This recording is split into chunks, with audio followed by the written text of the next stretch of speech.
Russia کے وہاں سے سوویت یونین کے وہاں سے نکل جانے کے بعد جو وہاں پر سول وار شروع ہوئی تو اس میں مختلف گروپس بن گئے, تقسیم ہو گئے, ایک ناردرن الائنس بن گیا, ایک طالبان بن گئے. تو یہ تیسرا ہتھیار جو ان کے پاس ہوتا ہے کہ کسی ملک کو جس کو وہ ٹارگٹ کر رہے ہیں اس کے اندر عوام میں تقسیم پیدا کی جائے, تو اس تقسیم سے فائدہ اٹھا کے تاکہ وہ ملک کمزور ہو جائے. اور چوتھا جو آخری سٹیج ہوتی ہے وہ ہوتی ہے جب وہ دیکھتے ہیں کہ یہ ملک کمزور ہو چکا ہے, یہ معاشی طور پر کمزور ہو چکا ہے, اس کے عوام میں تقسیم پیدا ہو چکی ہے, اس کے اندر ڈیفرنٹ جو موومنٹس ہیں جو ڈیفرنٹ وہ حکومتوں کے خلاف کھڑی ہو چکی ہیں. تو اب آخری سٹیج جو ہوتی ہے, بلکہ بعض اوقات اس کی ضرورت نہیں رہتی, لیکن اگر ہو تو آخری سٹیج ہوتی ہے بوٹس آن گراؤنڈ, کہ وہ طاقتیں وہاں پر باقاعدہ حملہ کر دی تھی. تو یہ 4 سٹیجز ہیں جس کے ذریعے عالمی طاقتیں کسی ملک کو جس کو وہ کمزور کرنا چاہیں, ٹارگٹ کرنا چاہیں, تو ان کے خلاف وہ کس طرح سے وہ کارروائی کرتی ہیں. اور اپنے اس دور میں اگر ہم دیکھیں تو ہمیں یہی 4 سٹیجز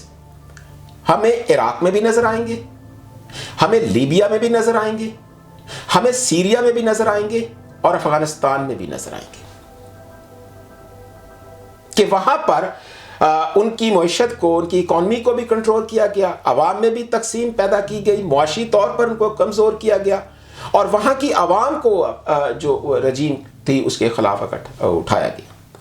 تو یہ 4 سٹیجز جو ہیں, یہ جو کنٹریز ہیں, جو عالمی طاقتیں ہیں کسی ملک کے خلاف, وہ یہ ان سٹیجز سے گزر کر ملکوں کو ٹارگٹ کرتی ہیں اور کمزور کرتی ہیں. اب آ جاتے ہیں پاکستان کے بارے میں. اگر ہم پاکستان کو دیکھیں تو پاکستان کے اندر جہاں پر مذہبی تقسیم کا معاملہ ہے, تو وہ جو پہلے کچھ عرصہ سے تھا جس میں شیعہ سنی کا مسئلہ تھا, جس کے اندر لشکر جنگی بنی, سپاہ صحابہ بنی, سپاہ محمد بنی, تو یہ مختلف جو مذہبی جو تنظیمیں بنی اور ملک کے اندر بہت مذہبی تقسیم پیدا ہونے کی کوشش ہوئی, لیکن وقت کے ساتھ ساتھ اس کا زور ختم ہو گیا. اگر ہم اس وقت دیکھیں تو پاکستان میں اندر آپ کو کوئی خاطر خواہ مذہبی تقسیم نظر نہیں آئے گی. اس کے علاوہ اگر ہم لسانی بنیادوں پر دیکھیں تو کچھ عرصہ پہلے کچھ ایسے معاملات تھے کہ جس میں Urdu speaking, Punjabi speaking, Balochi speaking, یہ معاملات تھے, لیکن وقت کے ساتھ ساتھ یہ بھی ختم ہو گئے. اب یہ بھی آپ کو یہ بھی ایشو نظر پاکستان میں نہیں آتے. لیکن جہاں پر تیسرا مسئلہ ہے تقسیم کے بارے میں, تو پاکستان کے 90s ڈیکڈز کے اندر پاکستان کے اندر بھی جو سیاسی تقسیم تھی, پیپلز پارٹی اور نون لیگ آپس میں ان کی جو عوام جو تھی وہ انتہا سے زیادہ ایک دوسرے کے خلاف تھے. یہ گروپ جو جماعتیں ایک دوسرے کے بہت زیادہ خلاف تھی. لیکن بعد میں مساق جمہوریت ہوا, حالات بہتر ہوئے, اور انہوں نے سیکھ لیا کہ اس مخالفت کو سیاسی بنیادوں تک ہی رکھا جائے, لیکن نظریات کی بنیاد پر جو ہے وہ اپنے اپنے نظریات ہوں, لیکن اس کو ذاتی دشمنیوں میں نہ بدلا جائے. لیکن پھر 2013 سے لے کر اب تک کا عرصہ آ جاتا ہے. جب ہم اس کو دیکھتے ہیں تو پاکستان کے اندر اس وقت جو سیاسی تقسیم ہے وہ سیاسی تقسیم ذاتی دشمنیوں, عداوتوں, مخالفتوں, نفرتوں کی حد تک پہنچ چکی ہے. اور اگر ہم حقیقت پسندانہ اس کا تجزیہ کریں تو اس تقسیم کے اندر سب سے زیادہ جس کا رول ہے وہ عمران خان ہے. عمران خان نے پاکستان کی عوام کو سیاسی طور پر ان کو تقسیم کرنے میں, نفرتوں کی حد تک, مخالفتوں, ذاتی دشمنی حد تک تقسیم کرنے میں بڑا اہم کردار ادا کیا. پاکستان کے اندر عوام نے عمران خان کو ہمیشہ عزت دی, بحیثیت کرکٹر ہیرو کے طور پر اس کو عزت دی. ورلڈ کپ تو 92 کا ورلڈ کپ جیتنے میں تو جاوید میاں داد, انضمام الحق, وسیم اکرم اور دوسرے پلیئرز کا بھی بہت ہاتھ تھا, لیکن سارا کریڈٹ عمران خان کو گیا. پھر اس کے بعد شوکت خانم ہاسپٹل بنا تو اس میں بھی عوام نے اس کو بہت اس کی ہیلپ کی, بلکہ عورتوں نے اپنے زیور تک اس کو دی, تو عوام نے اس کو بہت عزت کی. پھر یہ سیاست میں عمران خان صاحب آئے, تو سیاست میں آنے کے بعد لوگوں نے اس کے ساتھ بڑی امیدیں وابستہ کی کہ یہ ملک سے حالات بہتر کرے گا, غریبوں کے حالات بہتر کرے گا, ملک کی اکانومی بہتر ہوگی, ہیلتھ کا سسٹم بہتر ہوگا,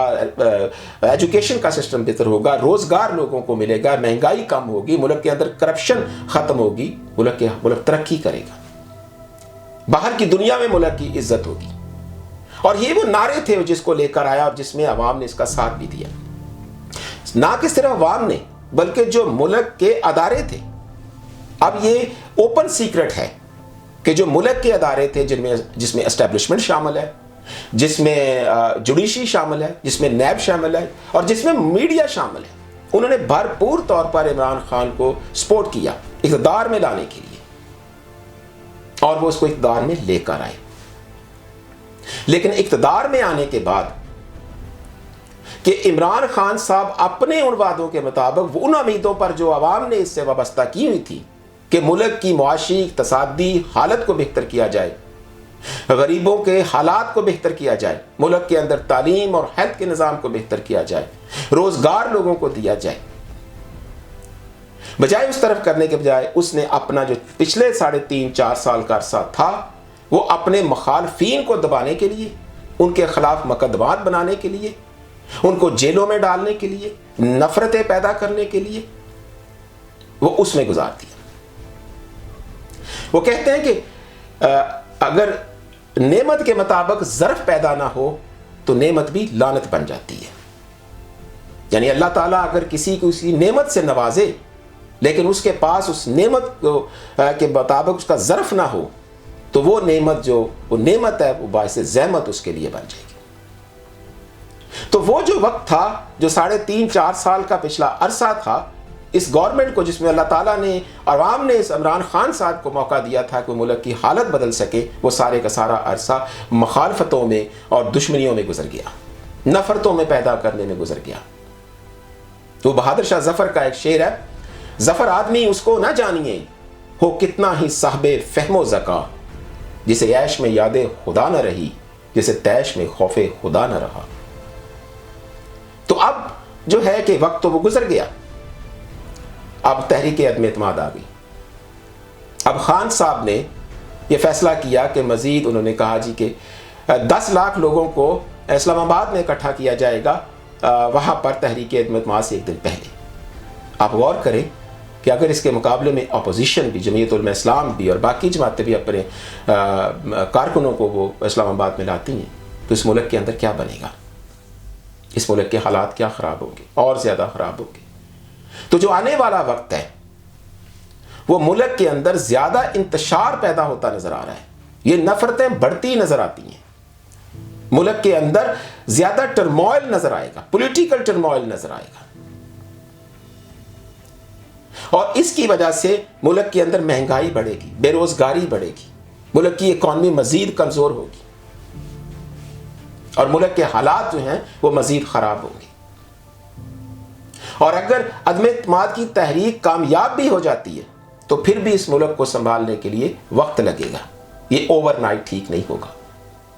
جس حد تک ملک کے حالات جا چکے ہیں اور جس حد تک ملک کے اندر تقسیم ہو چکی ہے,